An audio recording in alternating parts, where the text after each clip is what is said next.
If you want to skip all of the system matching, wires, and just get on with listening, do we have the video for you? Because we are ranking 5 powered speakers to help you decide which one is best.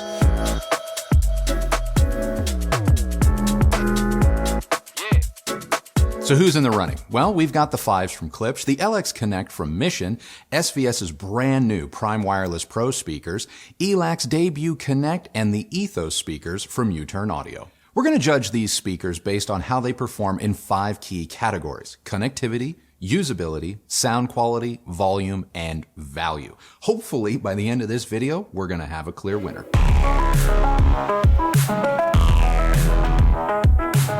Kicking things off with connectivity, all of the speakers in this head-to-head have largely the same connectivity options except for one, which is the Ethos from U-Turn, which is the most limited of the group. Because this speaker has only line-level inputs and Bluetooth, so that means no phono preamp built in, which is kind of a head-scratcher, seeing as how U-Turn makes turntables, no digital audio inputs, as in no built-in DAC, and no HDMI connectivity for your TV. Sadly, this puts the U-Turn at the bottom of the list. As for the rest of the competition, all have HDMI connectivity, built-in DACs, USB, Bluetooth, streaming, the works.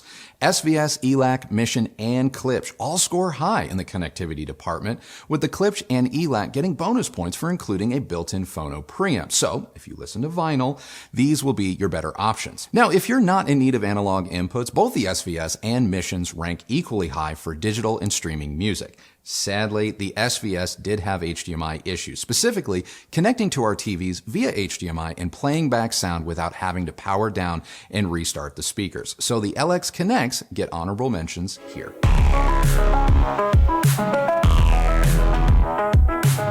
So what determines a speaker's flexibility? Well, for this video, we're looking specifically at the number of components you can connect, how easy it is to control, how adjustable it is. For example, are there tone controls?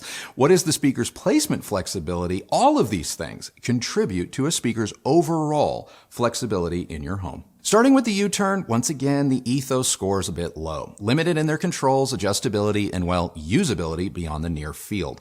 The Ethos are clearly designed for desktop use and sound best at lower to moderate volumes. Their single volume knob also means they're not the most flexible when out of reach. ELAC also falls short. While it does have a simple remote, the remote is finicky at best. And outside of a small room or near field setup, the ELAC debut Connect speakers just don't sound that great. Moving over to SVS and Mission. Both have more adjustability and flexibility than most powered speakers, and both work great in small to large rooms.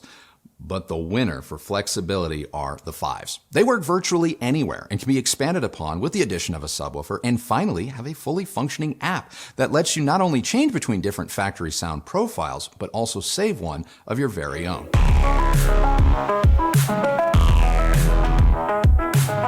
While sound quality is ultimately subjective, I mean, let's face it, some people are going to want a bass-heavy speaker, whereas others are going to lean towards a brighter one. For this video, we are going to save our personal and subjective thoughts for our conversation at the end. Instead, we're going to judge these speakers purely on their relative in-room neutrality at our listening position. In our room, the ELAC debut Connect proved to be the most linear or neutral overall, with the least amount of distortion or cabinet resonance coloring the sound. The ELAC Connect from Mission and the SVS Prime Wireless Pro speakers are relative ties for second, and perhaps deserve to win, considering that listening to the ELACs at volumes much higher than 75 dB is not advised. Since that's our baseline, the debut Connect wins the sound quality category by delivering the best in-room measurements, but it is close.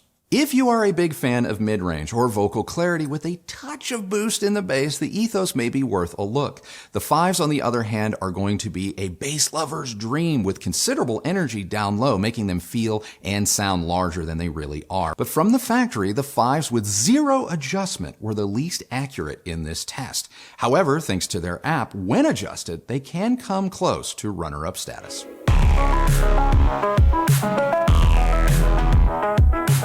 While a speaker's ability to play loud may seem like a strange category, it's an important one, especially considering that many of these speakers are marketed to consumers as alternatives to soundbars and traditional two-channel systems. Two types of setups that have to work in rooms of all sizes. Playing at volumes higher than 80 dB or in rooms larger than, say, a small office or spare bedroom, I would not recommend the ELAC or U-Turn speakers. At higher volumes or when asked to perform at distances greater than 8 feet, both speakers start to hit their limits in terms of output, resulting in a strained or distorted sound. The SVS and Klipsch are both better suited in larger rooms and at volumes with peaks greater than 80 dB but below 90, with the Fives having a more room-filling sound than the SVS, though I wouldn't call it more accurate. The clear winner in this category is the LX Connect from Mission. They sounded every bit the same as a passive pair of two-ways driven by a capable integrated in our open concept living room, meaning they can work in rooms large and small and have no issues with dynamics or scale.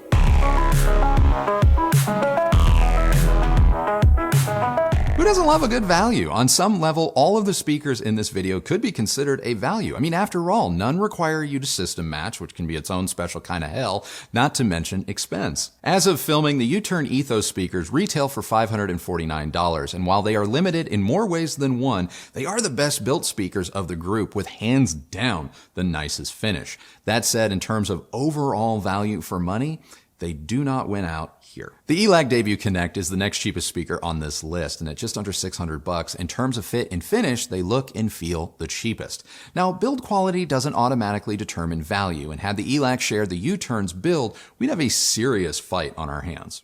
The Fives from Klipsch seem to fluctuate in price depending on when and where you shop. We've seen prices as low as $549 and as high as $1,499 for the McLaren Edition, which, near as I can tell, is little more than a cosmetic upgrade to the original.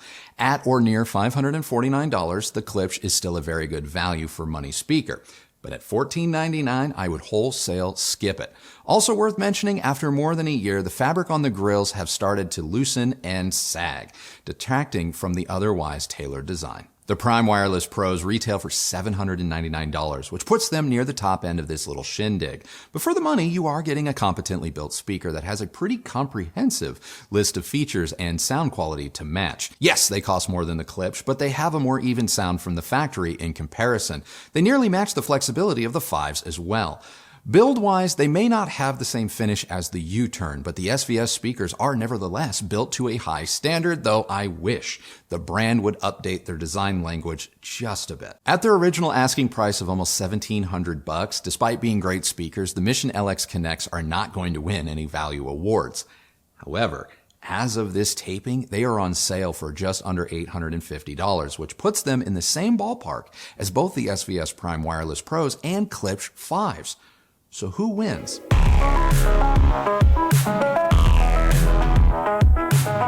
For those of you keeping score at home, you no doubt have noticed we don't have a clear winner for which speaker is best based on our totally scientific categories, which is why in order to determine the best, it's time for Kristi and I to weigh in with our subjective thoughts. Okay, so of all of the speakers we've talked about today, which one would be your favorite for 2022? Okay, this is easy. It's the Missions. Okay. I mean, especially considering the price reduction. Yeah. The finish is way nicer. Mm-hmm. I think that they are the most versatile for people in the long run. What I mean is they're going to be able to grow with you and your space. So, while everything else is mostly suitable for smaller spaces, I think the Missions are going to be able to play in larger rooms. And so to me, they have a longevity factor that the others don't necessarily have. Okay. So the additional money is, in my opinion, worth it. Now, are they worth it at whatever, $1,800?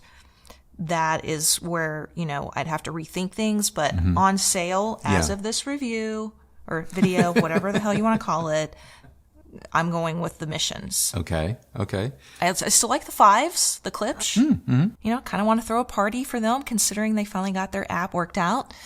Yay. They did, and it does work. It works. Hey, imagine. But, I'm not going to lie, the grills on the Fives look like trash. Yeah. It really cheapens the speaker. And I'm trying to remember, I know we said like over time, they definitely have gotten worse. Yes. But I kind of think that they were loose when we got them. A little bit loose when we first got them. They were. And they might have been like what do they call it? Like a early pair or something? Because we got them. We got them very early. I think we may have had the first review or something. But they definitely have not held up. So yeah, I'm with you. I don't think the grills hold up, but I will say this. I appreciate that they're magnetized. You know, the grills are separate on the Ethos from U-Turn. That's an extra charge. Push pin grills on the ELACs, which are really cheap. And I am shocked that the SVS has push pin grills, especially given the Pro moniker. I'm sorry. They are my least favorite. Really? Yeah, I can't. Really? I can't with that design. I know. Look, the design isn't for me either. I know. There's probably somebody out there that's like, wow, this is like the best thing ever, but it is just, no, I can't. And stop with the like glossy finishes. We really need to move on from that in 2023. I'm really hoping. And I honestly just didn't care for the sound. I really did grow to like the SVS. It wasn't a sound that immediately jumps out at you. It wasn't. It was, and look, it's one of those things where. It jumped out at me, but for the wrong reasons. Well, look, the SVS ranks among the more linear or neutral sounding speakers in this test. I'm with you. If it's just going off of what did I prefer, the Missions are the winner, but I would not have said, go check these out at $1,600 because they're not a value at all. And while I think they look good, even at $850, never mind $1,600, the fit and finish of those speakers is not up to par with the money you're spending. If I had to venture a guess, looks and feels the same as the wrap on the ELACs. And both of those are vinyl or paper. They are not like a veneer the way that, say, the Ethos are. The Ethos are, oh my God, they're beautiful from U-Turn. I mean, those speakers are beautiful. They're just really made for smaller spaces. And so knowing that the Klipsch grills don't hold up over time, and they do require some tweaking unless you're just like, give me the bass. Which a lot of people are going to be. The SVS is, all intents and purposes, the most flexible, and I get it. It didn't win in any one of our categories except for maybe value, which is a totally subjective thing. I still rank it really high. I think the Missions are the best overall sound for me. Like, I really enjoyed listening to those speakers, but I would not discount the SVS. And this was actually a very hard video to do. I agree with you. I agree with you. This is a hard video to do. I don't agree with you about the SVS. It's at the near the bottom. It's near the bottom. Okay. One other area that I actually disagreed with you on was with the ELAC speakers, which was even a surprise to me because the last time we had ELAC speakers in the house, which granted it was a long time ago. It's probably been like 2 years. Oh, longer than that. Oh, yeah? Yeah. I don't even think I was contributing at that point. Okay. Well, she contributed behind the scenes. Oh, yeah. I was like, hate 'em. I was not a fan. I'm like, this is bullshit. Anyway, but today, with these particular speakers, I have to disagree with you on the finish. I personally would not call them cheap looking. Now, I didn't realize that they had push pin grills. Yeah. But, if you're looking from a reasonable distance, I think they look great. And for me, we're one of the more nicer visually looking speakers in the group. But enough talk about their looks and whatnot. I actually enjoyed listening to them. I don't know if a passive version would probably be a lot more challenging to get right system match. Like that to me has always been the sort of conundrum with ELAC. Yeah. They offer a pretty reasonably priced product, but then you have to always factor in that they are usually power hungry, which means you have to have either a lot more power or better power to get the best out of them. Yeah. So if I could see myself being like, I am an ELAC powered speaker fan, but maybe not as much of a passive ELAC fan. But, I'm open. I'm open to... I'm flexible. I'm flexible to new experiences. Again, it's been a while. But I do not think that they're going to work all that great in a space, say, larger than a 10 by 12 room. Yep. So... Yeah, I stand by what I said in the review, that I believe objectively they have the best measurable sound, at least in our testing and in our room. However, in the subjective listening tests that I did with them and you did with them, once you get over about 80 dB peaks, I'm talking peaks, that bass thins, there's some distortion. But if you can keep it down below 75, 70, and if some of you are like, that's all I need, more power to you. They are really good. And I agree with you. I actually preferred the powered version of their products so far to anything passive I've heard from them. Okay. All right. And then I think the last one on the list, U-Turn. Again, I agree with you. Gorgeous looking, phenomenal, crafted speaker. Phenomenal. Look, these are the most limited out of all the speakers. I wouldn't put them anywhere but a desktop. But if that's what you're looking for, I would say grab them. I would not hesitate. Now, why you didn't mention the KANTO YU6 speakers, and probably even more importantly, the new KEF LSX wireless. And I'm happy to give my input first. Well, the KANTO YU stuff, we were trying to focus it on these newer powered speakers that are all coming to market right now. The KANTOs. But Klipsch is old. Well, except for the fact that Klipsch proved to be the most popular powered speaker of last year. And so if we didn't include it, there would probably be a little bit more hell to pay than not including, say, the KANTO YU6s. With respect to the LSX, I'm going to be perfectly frank. Those fall into the same category in ways that I feel about the ELAC and somewhat the U-Turn. They are great on a desktop or small space. You put them in anything larger than a 10 by 12 room or at volumes louder than 75 dB. Wholesale do not recommend. Yeah, I mean, just to add my 2 cents in here, I still think the YU6, the KANTOs, are still a fantastic option. Yeah. As far as the KEFs go, full disclosure, we actually had a pair of those in for review and opted to send them back. I didn't care for their sound. And at the time of the launch, I think we both felt that they were not priced competitively. Similar to the Mission, but at least with the Mission speakers, they have more. They scale. Yeah. You can actually play them at a reasonably loud volume. Yeah. And you're not limited to a desktop, or near field situation, which is where I think the only place I think the KEFs really work. And I think they would even agree with you to a certain degree on that. I think that is the market they're going for. Yeah. Well, there you have it. I don't know what you have, but there you have it. That is our video. That is our breakdown of these 5 top powered speakers in 2022. What did you guys think? What's your pick? Let us know. That's the question, really. What do you guys think? What are you going to go sample and see if it's right for you?